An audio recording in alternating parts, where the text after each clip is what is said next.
I regularly run into the claim that Sakura's world revolved around Sasuke, or that she harbored an obsession with him. For starters, Sakura's obsession with Sasuke is really annoying, and I'm pretty sure everyone will agree with me on that. No, I can't agree. On the part of Sakura being obsessed with Sasuke, when I think obsession with Sasuke, I think Karin, not Sakura. I get it, she's in love, she can't help it. I'm not sure you get it, actually. That's okay. I don't think many people do. I have reviewed the manga, and have found this criticism to not be very well founded. For example, when Swagkage says, I get it, she's in love, she can't help it, but she is a ninja, so you'd expect her to be able to set these feelings aside, but no. Even to save her own life, she can't do it. As soon as she lays eyes on Sasuke in Shippuden for the first time, that becomes all she thinks about. I strongly disagree with Swagkage here. Let's go to the chapter where Team 7 reunites with Sasuke in Shippuden.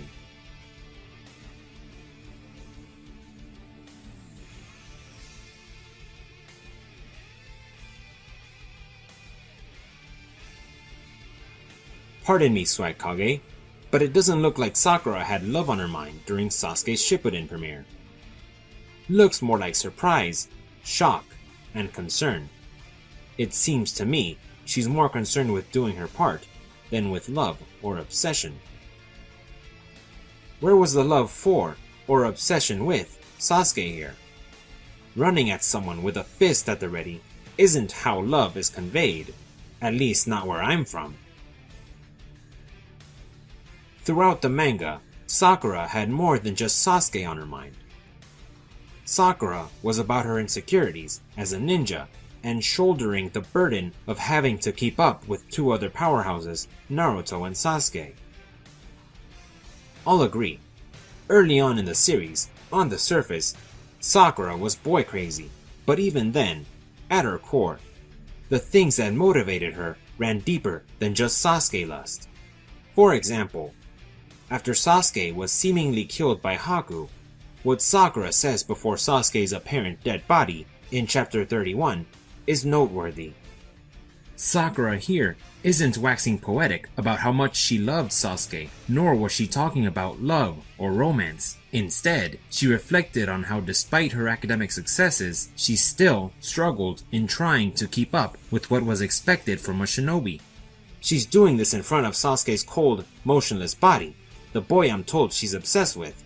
To add to this, when she first suspected Sasuke might have been hurt or killed, she trembled where she stood, but did not abandon Tazuna, and only ran to Sasuke's side when Tazuna offered to accompany her, testament to her putting her job first before Sasuke.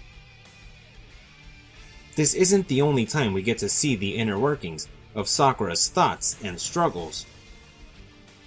There were instances like this where Sakura doubted her ability to stand by Naruto and Sasuke.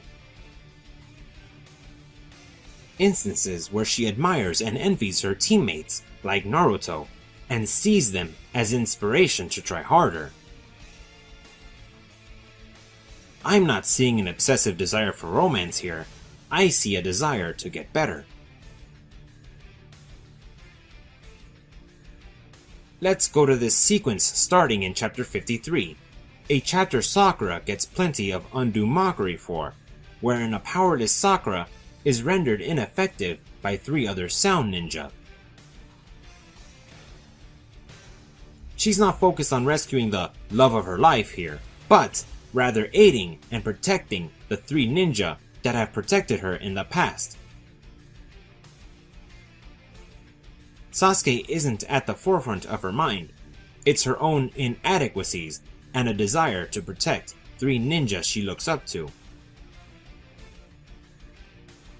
Symbolically, she cuts her hair off, the hair she was growing for Sasuke, fully intending to give whatever she could, as little as it may have been, to defend her comrades. This is bravery, not obsession.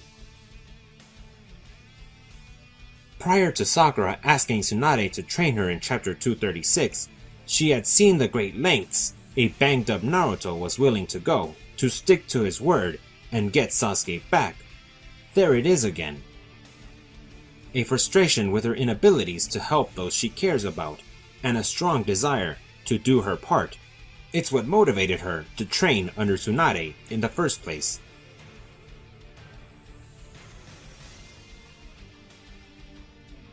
In Shippuden, Sakura has made of herself a capable medic with a powerful punch. She is driven by a desire to help both Naruto and Sasuke. She is someone who cares deeply for her team, evidenced, for example, by how much more welcoming she was of Sai compared to Naruto.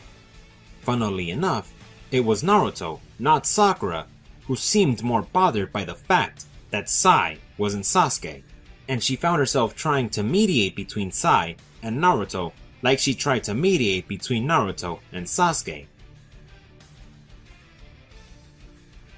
After Naruto's fox goes on a rampage, she speaks of wanting to learn more so she could help Naruto, and cradles him as he recovers. Then comes the first meeting with Sasuke in chapter 306, but as established earlier in this video, Sakura was driven by a desire to do her part, not by her feelings for Sasuke.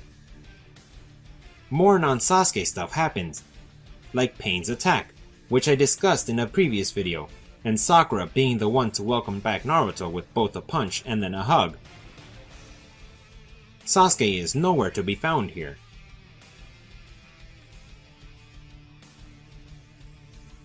Here's an interesting sequence. In chapter 452, after Tsunade's replacement by Danzo, the order to kill Sasuke was essentially back in effect. Sakura protests Tsunade's replacement and then says, Sakura seemed more concerned by Tsunade's replacement than the order to kill Sasuke. Naruto is more worried about Sasuke being hurt than Tsunade being replaced. Feels like Naruto's more obsessed with Sasuke than Sakura is. Just saying. Chapter 484.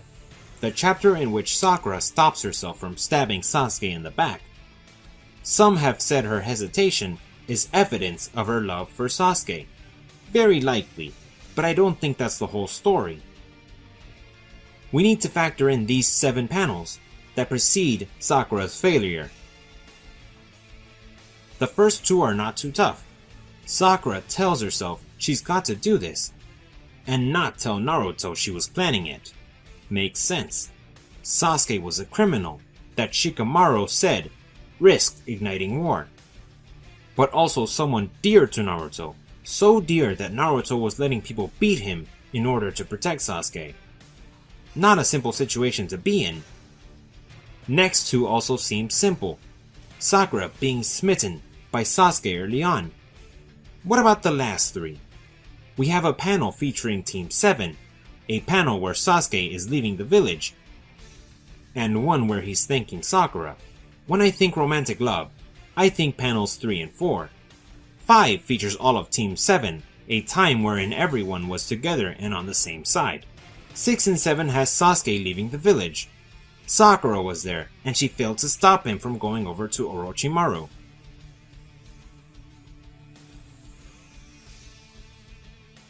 Perhaps she blamed herself for Sasuke ending up the way he did. It's up in the air, but I'm not convinced it was love alone that halted her attack.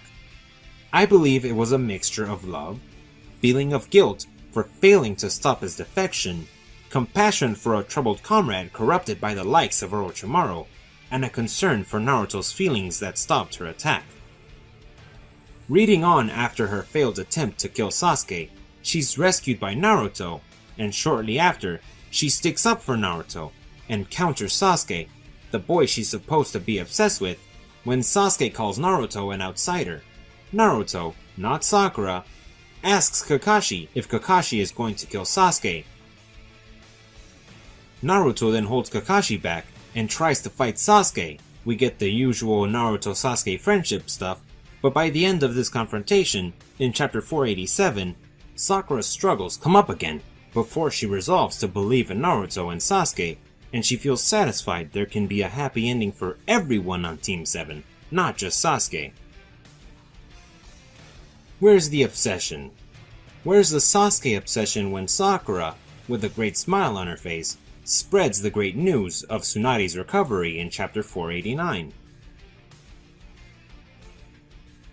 For the next 100 chapters or so, Sakura largely devotes herself to putting her medical know-how to good use, healing her comrades and sensei,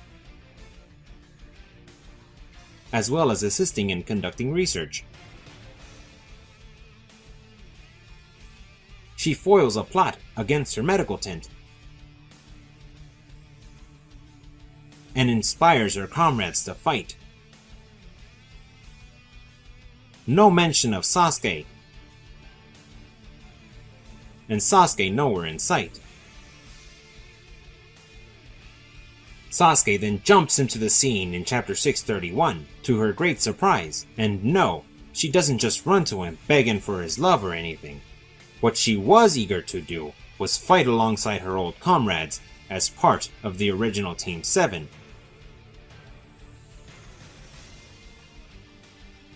And fight she did, helping her feel as though, to her, she had finally caught up with Naruto and Sasuke.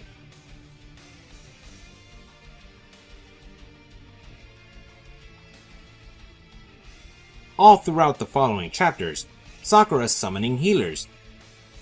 She's worrying about Sasuke's intentions, as do others.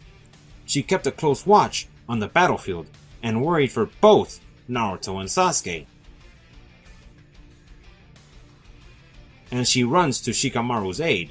According to her, Naruto, not Sasuke, needs him.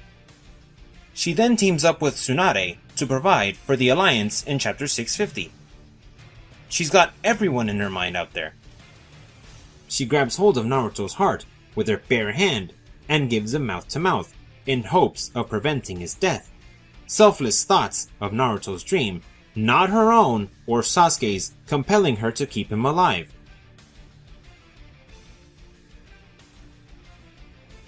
Chapter 675, Sakura is brought before Sasuke and Kakashi, and since her entire world doesn't revolve around Sasuke, she's quick to tend to her sensei rather than bother much with Sasuke.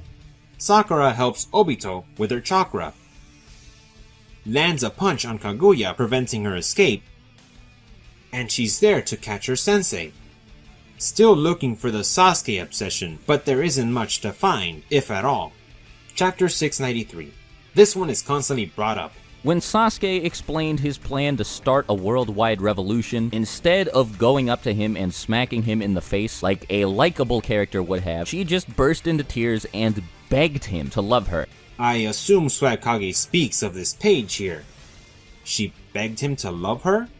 I don't think that's what she was asking of Sasuke here at all. Let's go through the dialogue. Firstly, Sakura's not begging Sasuke to love her here. She's simply revealing past affection, which is not untrue. She was all over him early on. Here, Sakura is lamenting the fact that she can't do much to stop Sasuke now, much like she couldn't do much back then to stop Sasuke from leaving the village.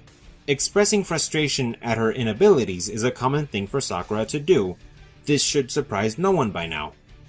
Last 3 panels.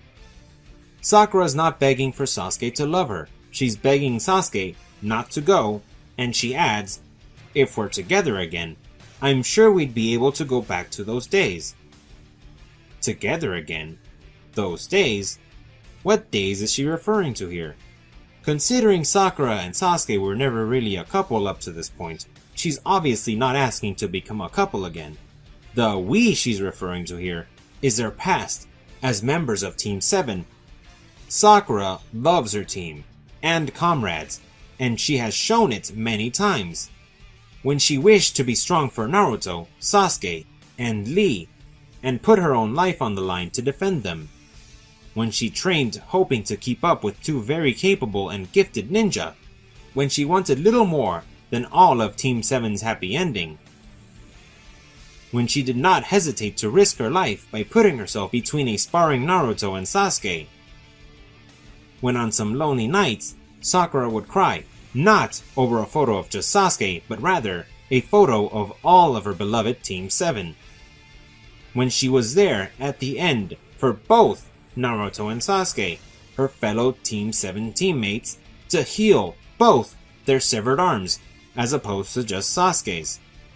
Sakura is asking for those old days back, the days Team 7 was together, and on the same side, the team she loved dearly, and the team that brought her happiness despite the hard and tiring work.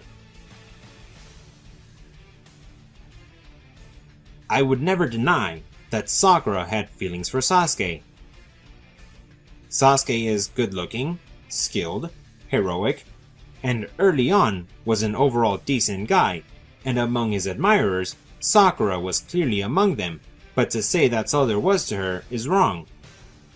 To say her feelings for Sasuke become all she thinks about is wrong. She cared deeply for her team. She feared for a member who was troubled and corrupted by a powerful enemy. She wanted to improve her abilities as a ninja, to help her team and those in need. She cared for her teachers and doing whatever she could to help. And she cared about bringing Team 7 back together again. It's a terrible shame that despite the manga itself granting us a deep look into Sakura's own inner thoughts, motivations, and emotions, so many oversimplify Sakura and make her out to be little more than an obsessed Sasuke fangirl.